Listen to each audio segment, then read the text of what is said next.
Hello viewers, welcome to my channel. আজকে আমি আপনাদের সাথে শেয়ার করব দারুণ সুস্বাদু একটি রেসিপি, পনির বা ছানার পায়েস। স্কিপ না করে পুরো ভিডিওটি দেখুন, আশা করি আপনাদের ভালো লাগবে। আমার চ্যানেলের সব ভিউয়ার্স এবং সাবস্ক্রাইবারদেরকে অসংখ্য ধন্যবাদ পাশে থাকার জন্য। ছানা বা পনিরের পায়েস তৈরি করার জন্য আমি 1 লিটার দুধের পনির তৈরি করে নিয়েছি। দুধ থেকে কিভাবে ছানা তৈরি করতে হয় তা ভিডিওর উপরে লিংক দেওয়া আছে, আপনারা সেখান থেকে দেখে নিতে পারেন। দুধ থেকে ছানা তৈরি করে দীর্ঘ সময় পানি ঝরিয়ে নিলেই পনির তৈরি হয়ে যায়। আপনারা ছানা বা পনির যে কোনো একটা দিয়েই এই রেসিপিটি তৈরি করতে পারেন। এবার গ্রেটারের ছোট অংশ দিয়ে গ্রেট করে নিচ্ছি।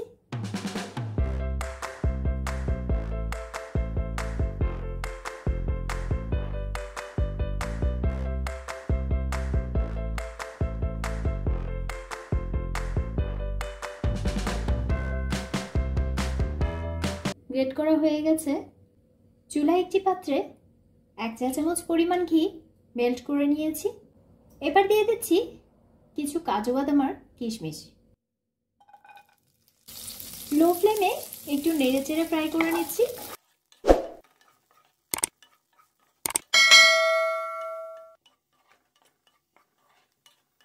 মোটামুটি ফ্রাই করে নেওয়ার পর এবার অ্যাড করে দিচ্ছি গ্রেট করে রাখা পনিরগুলো। হালকা ফ্রাই করে নিচ্ছি।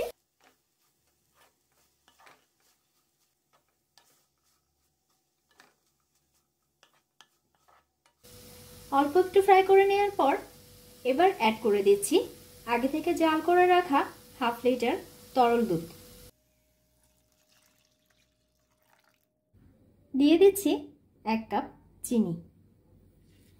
চিনির পরিমাণটা আপনারা যে যেরকম মিষ্টি খেতে পছন্দ করেন সে অনুযায়ী অ্যাড করবেন।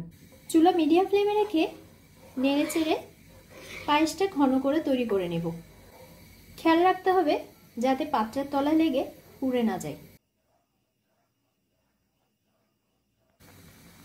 দুধটা ফুটতে শুরু করলে এ পর্যায়ে অ্যাড করে দিচ্ছি 2টো এলাচ।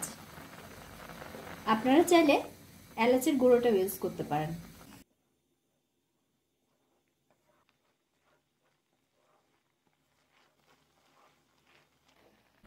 পায়েসটি ঘন হয়ে গেছে, পরিবেশনের উপযোগী হয়ে গেছে। আমি চুলা অফ করে দিচ্ছি।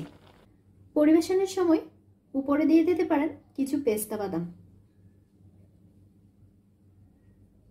তৈরি হয়ে গেল দারুণ সুস্বাদু ছানা বা পনিরের পায়েস। এটি খুব সহজেই কম সময়ে তৈরি করে নেওয়া যায়। রেসিপিটি যদি আপনাদের ভালো লেগে থাকে তাহলে ভিডিওটি লাইক এবং শেয়ার করুন, আর সেই সাথে আমার চ্যানেলটি সাবস্ক্রাইব করে নিন।